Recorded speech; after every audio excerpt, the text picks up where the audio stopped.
Live and local with coverage you can count on. This is WNEM TV5 News at 6. One step closer to a deal. Local college students don't have to worry about their teachers walking out of class tonight. CMU's faculty has been without a contract for months. But now there is word of a tentative agreement, and with it, reassurance that teachers will not strike. Liz Gilardi, live and local in the Continuous News Center with our top story at 6. Liz? Sam and Katie, teachers hit the picket lines during the first week of classes. Now it's almost the end of the semester, and word of a possible deal is spreading fast around campus. We're all up that morning checking our email, like, do I have class? Am I going? Am I not? Students remember the day when teachers walked off on the job. They learned about labor disputes and contract talks with firsthand experience and just how long it can take. Roughly 6 months later, finally a deal.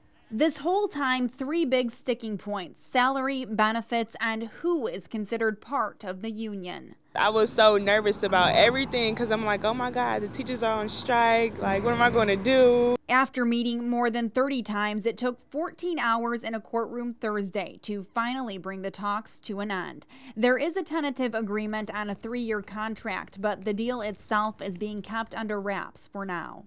I talked to the Faculty Association president on the phone. She told me she wants her membership to see and vote on the deal before details are released. Although the terms are still a secret, students have one less thing to worry about. Good timing, because with finals next week, they have a lot on their minds. Well, finally, let us get back to class, so this out of the way. We don't have to worry about it ever again. The Faculty Association still has to vote on the contract. That will likely happen sometime in January. There will also be an informal meeting, and that will be a week from Monday. Reporting live and local in the Continuous News Center, Liz Gilardi, WNEM TV5. Okay, Liz, thank you. And both sides say they'd like to thank the judge who worked with them for all those hours yesterday. More testimony in the case against 2 men accused of killing a local college student. A key witness spoke yesterday about phone calls made after Sean Stennett's murder. Today, Saginaw County courts heard from a cell phone records analyst who corroborated those claims. Now, in the midst of the trial, we're hearing from Stennett's mother for the first time. WNEM TV5's Brian Wood has that story. I have to be here. My husband, he can't come. But I have to be here for Sean.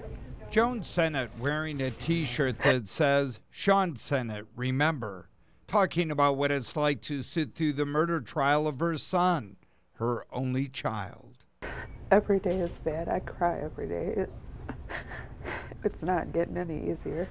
People have lost a child, said it gets easier. It doesn't. It gets harder. Yeah, my only child. No grandkids, no college graduation, no weddings.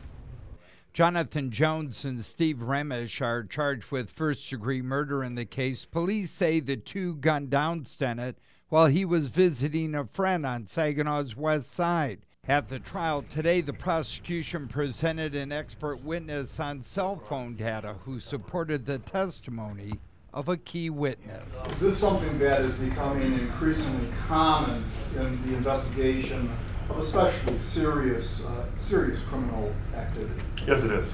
But next week, when the trial resumes, Joan Bennett will be back in court in her back row seat, hoping for justice for her murdered son.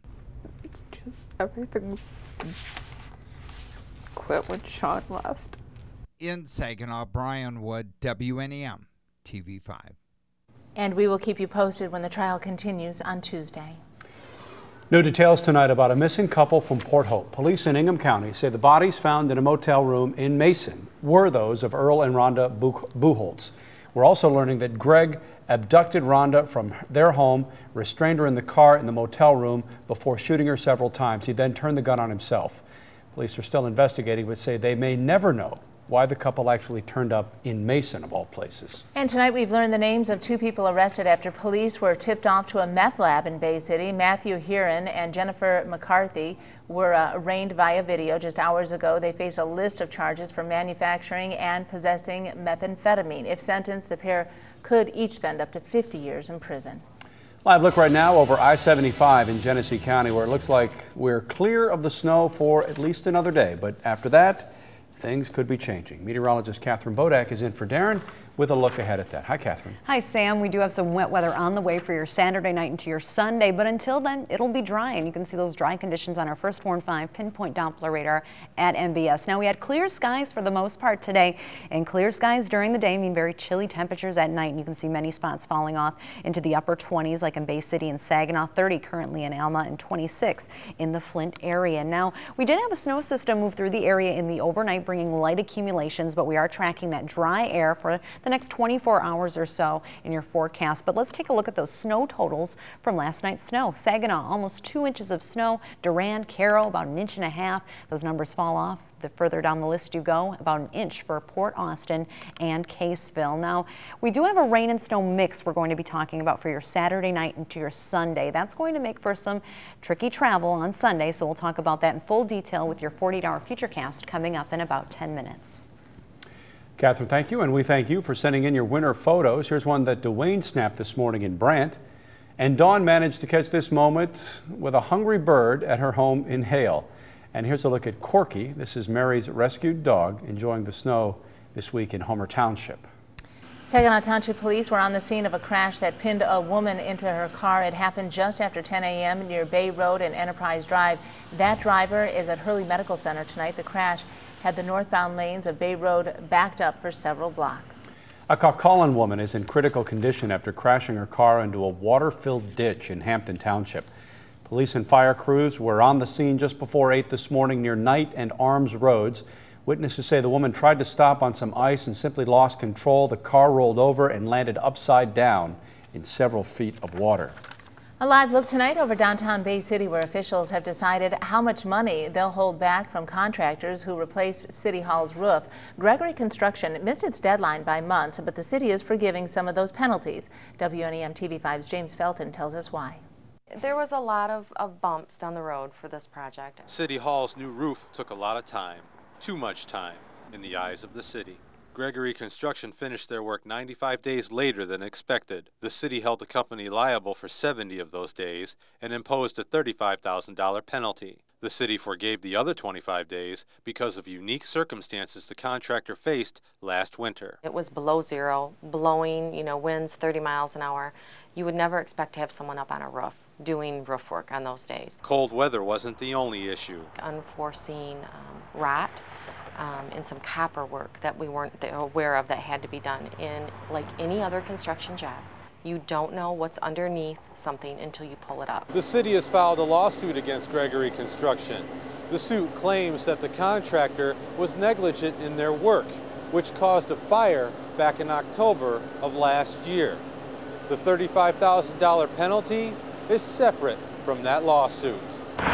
Residents we talked to agreed with the city for issuing the penalty, but they would like to see more done. We had a contract to get it done, and it wasn't done. $35,000 is a drop in a bucket when you're throwing $4 and $5 million into one building. Despite everything that happened with the project, Muscat says she's happy with the finished product. It's beautiful. We have our new roof. It's what we wanted. In Bay City, James Felton, WNEM TV5. And we were unable to reach the contractor for comments today. City Hall is set to be open in the spring. Consumers Energy has shut down its plan for a new coal-fired power plant on the Saginaw Bay. The $2.3 billion facility in Hampton Township was expected to create 1,800 construction jobs and another 100 permanent ones. The plan had already been deferred once in May of 2010. Even more good news for the Big Three tonight. The Center for Automotive Research says the uphill battle is over for Chrysler, GM, and Ford. The Ann Arbor Group estimates the industry will add 60,000 jobs in the next year alone, but some job seekers will have to learn new skills to make themselves employable.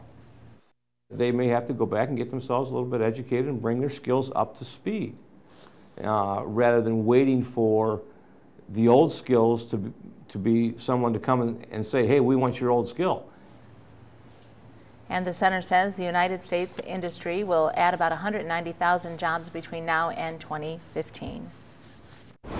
WNEM TV5 News still ahead.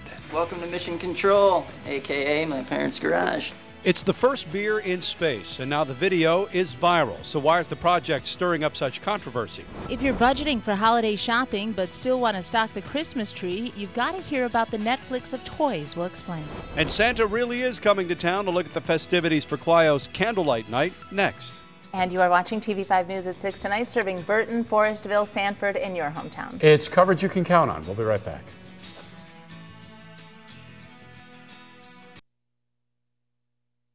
You're watching Mid-Michigan's #1 6 o'clock news, WNEM TV5 News. Coverage you can count on.